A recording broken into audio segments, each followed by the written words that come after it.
Price the Lord. Daniel പ്രവചനം 5-ാം അധ്യായത്തിൻ്റെ ചില ഭാഗങ്ങളിൽ നിന്നാണ് ഇന്നത്തെ സന്ദേശം ദൈവത്തിൻ്റെ ആത്മാവ് നമുക്കായി കാഴ്ചവെക്കുന്നത്. ദാരിയാവേശ് രാജാവ് കണ്ട ഒരു സ്വപ്നം. നമ്മളെല്ലാവരും സ്വപ്നം കാണാറുണ്ട്, രാജാക്കന്മാർ സ്വപ്നം കാണാറുണ്ട്, ഭരണാധികാരികൾ സ്വപ്നം കാണാറുണ്ട്. നമ്മുടെ സ്വപ്നങ്ങൾ പലപ്പോഴും നമ്മുടെ വലിയ വലിയ ഉയർച്ചയെക്കുറിച്ചുള്ളതായ സ്വപ്നമാണ്. താഴ്ചയെക്കുറിച്ച് സ്വപ്നം കണ്ടു കഴിഞ്ഞാൽ പിന്നെ നമുക്ക് സ്വസ്ഥത നഷ്ടപ്പെട്ടു പോകും. പലപ്പോഴും നമ്മുടെ സ്വപ്നം വീണായ സ്വപ്നം. നമ്മളെല്ലാവരും സ്വപ്നം കാണുന്നവരാണ്. സ്വപ്നം ഇതുവരെയും കണ്ടിട്ടില്ലാത്തവരുമുണ്ട്. ശരീരത്തിൻ്റെ ക്ഷീണം കൊണ്ട് സ്വപ്നം കാണുന്നവർ ധാരാളം. സ്വപ്ന ബഹുത്വത്തിൽ പാപമുണ്ടെന്ന് പറഞ്ഞതുപോലെ ബഹുത്വമായി സ്വപ്നം കാണാറുണ്ട്. ആനയെ സ്വപ്നം കാണുന്നവരുണ്ട്, പാമ്പിനെ സ്വപ്നം കാണുന്നവരുണ്ട്, പിശാചിനെ സ്വപ്നം കാണുന്നവരുണ്ട്, ദൈവദൂതന്മാരെ സ്വപ്നം കാണുന്നവരുണ്ട്.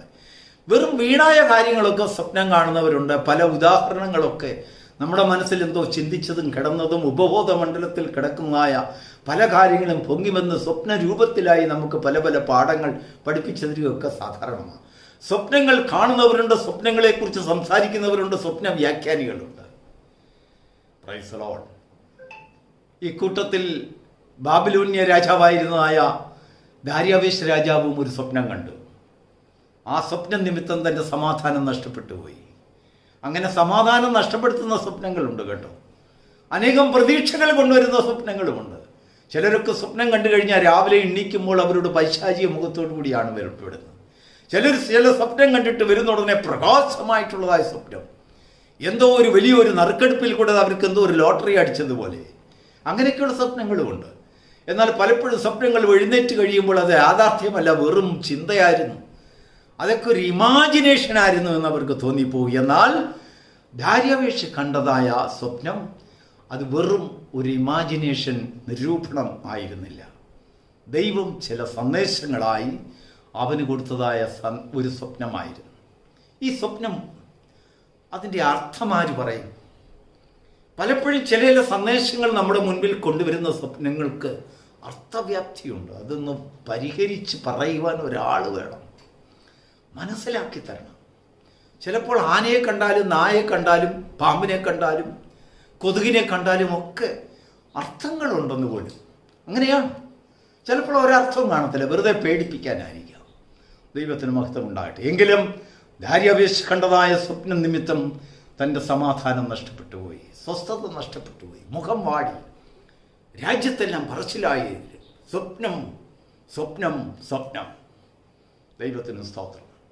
ആരതിന് ഉത്തരം പറയും? നമ്മുടെ നാട്ടിലൊക്കെ ഇപ്പോൾ ഒരു ഇലക്ഷൻ ചൂട് നടക്കുന്നത് പോലെയാണ്.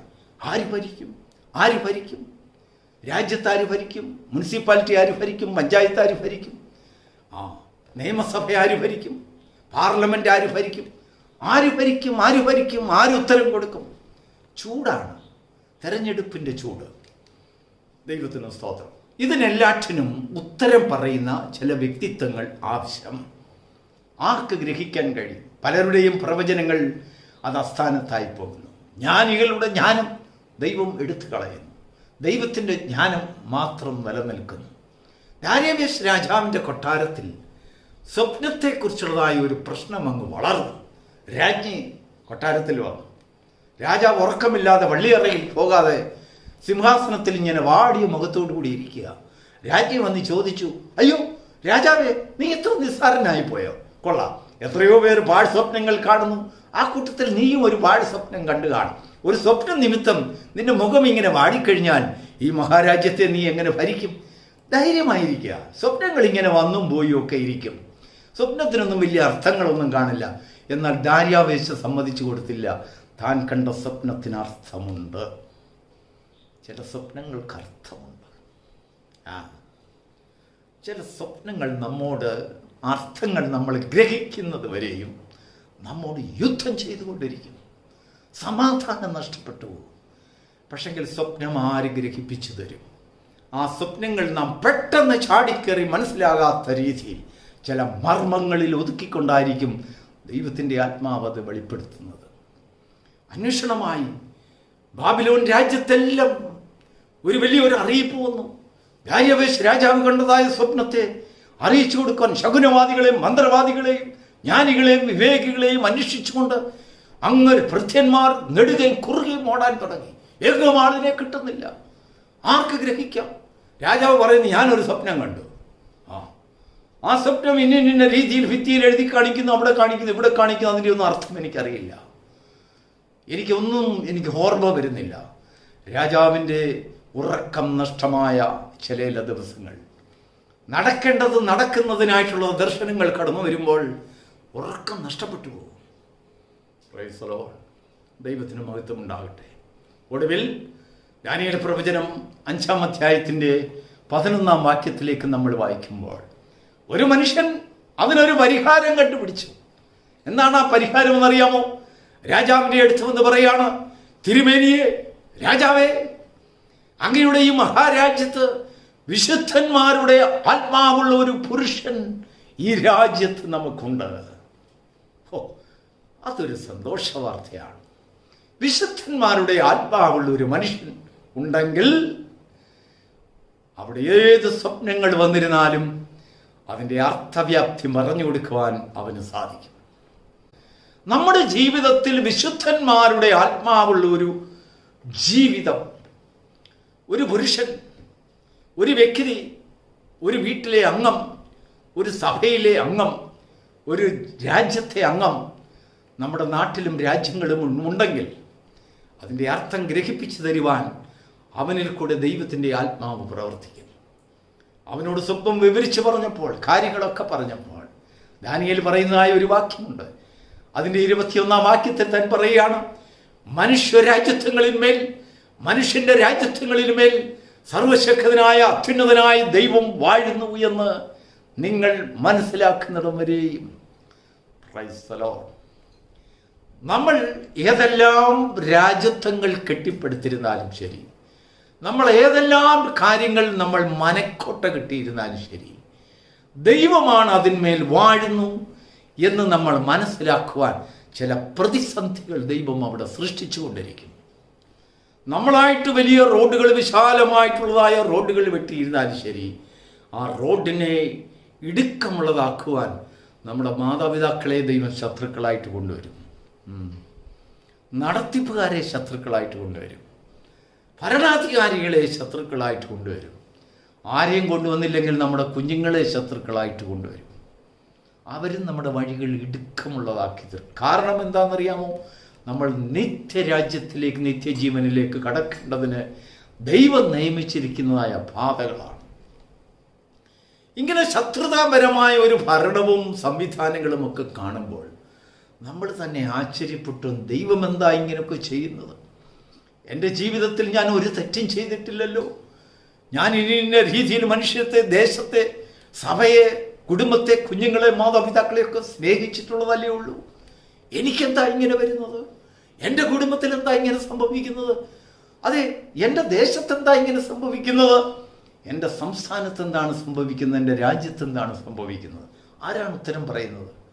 ദൈവത്തിൻ്റെ വചനം പറയുന്നു, മനുഷ്യ രാജ്യത്വങ്ങളിന്മേൽ ദൈവം വാഴുന്നു എന്ന് നമ്മൾ മനസ്സിലാക്കണം. പലപ്പോഴും നമ്മുടെ ആശയ്ക്കും നമ്മുടെ പ്രതീക്ഷയ്ക്കും നമ്മുടെ ആഗ്രഹത്തിന് വിരോധമായിട്ടായിരിക്കും കാര്യങ്ങൾ നടക്കുന്നത്. അതിൻ്റെ അർത്ഥം ദൈവം നമ്മെ കൈവിട്ടു എന്നുള്ളതല്ല.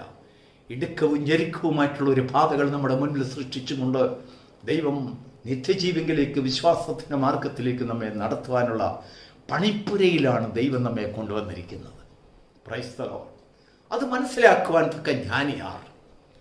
അത് മനസ്സിലാക്കുവാൻ കഴിയുന്നത് ദൈവത്തിൻ്റെ പരിശുദ്ധ അല്ലെങ്കിൽ വിശുദ്ധന്മാരുടെ ആത്മാവുള്ള ഒരു വ്യക്തി നമ്മുടെ ജീവിതത്തിലുണ്ടെങ്കിൽ, നമ്മുടെ ജീവിതത്തിൽ അങ്ങനെ ഒരു വ്യക്തിത്വം നമുക്കുണ്ടെങ്കിൽ, നമ്മുടെ ഭവനത്തിലുണ്ടെങ്കിൽ, അതിനെ കണ്ടുപിടിക്കുവാൻ നമുക്ക് സാധിക്കും. അതിനെ വ്യാഖ്യാനിക്കുവാൻ സാധിക്കും. കഴിഞ്ഞ രാത്രികളിലൊക്കെ നമ്മൾ കണ്ടതായ സ്വപ്നങ്ങളുടെ അന്തിമം എന്താണ്? അത് എവിടെ ചെന്നാണ് നിൽക്കുന്നത്? എന്തിലേക്കാണ് വിരൽ ചൂണ്ടുന്നത്? പാഴ് സ്വപ്നമോ, ദുർസ്വപ്നമോ, യഥാർത്ഥമായ സ്വപ്നങ്ങളോ, വിരൽ ചൂണ്ടികളോ, സന്ദേശങ്ങളോ, അറിവുകളോ, മുന്നറിയിപ്പോ, പ്രവചനങ്ങളോ, അല്ലെങ്കിൽ നിന്നോടുള്ളതായ കൽപ്പനയോ എന്താണെന്ന് ആ അറിവുകളാണ് നമ്മോട് സംസാരിക്കുന്നത്. നമ്മുടെ മുൻപിൽ ഒരു ഭരണം കൊണ്ടുവരുന്നത് ദൈവമാണ്.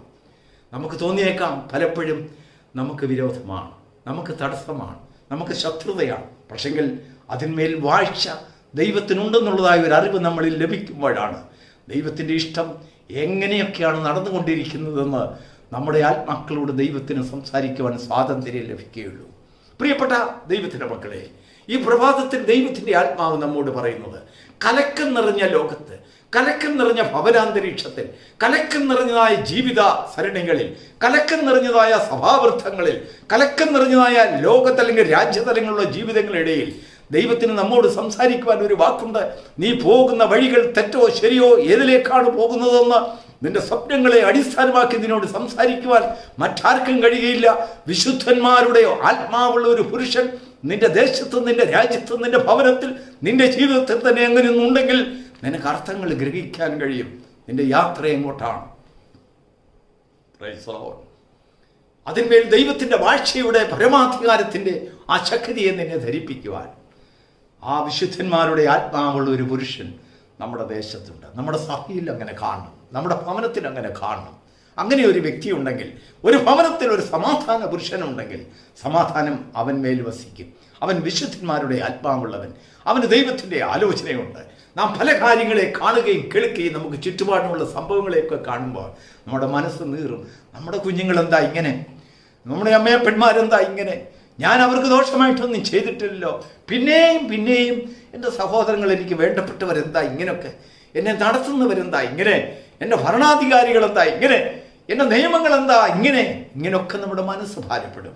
എന്നാൽ ദൈവത്തിൻ്റെ ആത്മാവ് പറയുന്നു, ഒരു വിശുദ്ധന്മാരുടെ ആത്മാവുള്ളതായ ഒരു പുരുഷൻ, ഒരു പുരുഷത്വം നമ്മുടെ ജീവിതത്തിലുണ്ടെങ്കിൽ അവന് നമ്മോട് സംസാരിക്കുവാൻ ചില ആലോചനകളുണ്ട്, ചില സന്ദേശങ്ങളുണ്ട്. തെറ്റേത് ശരിയേത്, പോകേണ്ടത് എവിടെ, പോകരുതാത്തത് എവിടെ, എങ്ങനെയാണ് നടകൊള്ളേണ്ടത്, അതിനുശേഷം എന്താണ് സംഭവിക്കുന്നുള്ള ആലോചന നമുക്ക് പകർന്നു തരും. നമ്മുടെ ജീവിതത്തിൽ ഈ നാളുകളിൽ അതാണ് ആവശ്യം, നമ്മുടെ ദേശത്ത് അതാണ് ആവശ്യം. നമ്മുടെ പ്രാർത്ഥന അതിനുവേണ്ടിയാണ് ഉയരേണ്ടത്. ചില പ്രാർത്ഥനാലയങ്ങളിൽ ചെല്ലുമ്പോൾ നമുക്ക് കേൾക്കാൻ കഴിയുന്ന ഒരു കാര്യം, വിശ്വാസഗണത്തിനും ദൈവമക്കൾക്കും വിരോധമായി പ്രവർത്തിക്കുന്ന ആ പ്രവൃത്തികളെ ദൈവം നിർമ്മാർജ്ജനം ചെയ്യണം. അങ്ങനെ എവിടെയാണ് ദൈവം നിർമ്മാർജ്ജനം ചെയ്യുന്നത്? ദൈവമല്ലേ അതാക്കിയിരിക്കുന്നത്. പിന്നെ എങ്ങനെയാണ് നിർമ്മാർജ്ജനം നടക്കുന്നത്? ദൈവമാണ് അതിനെ നിലനിർത്തിയിരിക്കുന്നത്.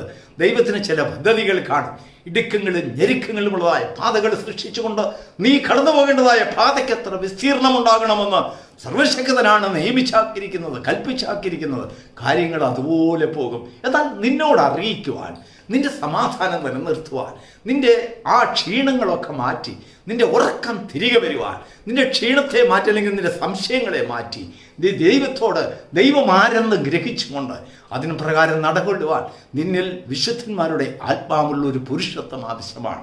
പ്രാർത്ഥനയുടെ അന്തരീക്ഷത്തിൽ, ദൈവത്തോടുള്ളതായ ബന്ധത്തിൽ, ദൈവവുമായിട്ടുള്ളതായ കമ്മ്യൂണിക്കേഷനിൽ അങ്ങനെ ഒരു ആത്മാവിനെ നമുക്ക് ഡെവലപ്പ് ചെയ്യുവാൻ നമുക്ക് തന്നെ സാധിക്കും. നമ്മുടെ കുഞ്ഞുങ്ങളിൽ അങ്ങനെ ഒന്നുണ്ടെങ്കിൽ, നമ്മുടെ ഭവനത്തുണ്ടെങ്കിൽ, നമ്മുടെ ദേശത്തുണ്ടെങ്കിൽ, നമ്മുടെ സഭയിലുണ്ടെങ്കിൽ നമ്മുടെ ചിന്താഗതിക്ക് ഒരു വലിയൊരു മാറ്റം ഉണ്ടാകും. നാം ദൈവ ഇഷ്ടത്തിൻ്റെ ആ മാർഗത്തെക്കുറിച്ച്, ദൈവഹിതം ഇന്നതെന്ന് തിരിച്ചറിയാനുള്ള ഒരു ജ്ഞാനം നമുക്കുണ്ടാകും. അവിടെയല്ലോ സമാധാനം വാഴുക. God bless U.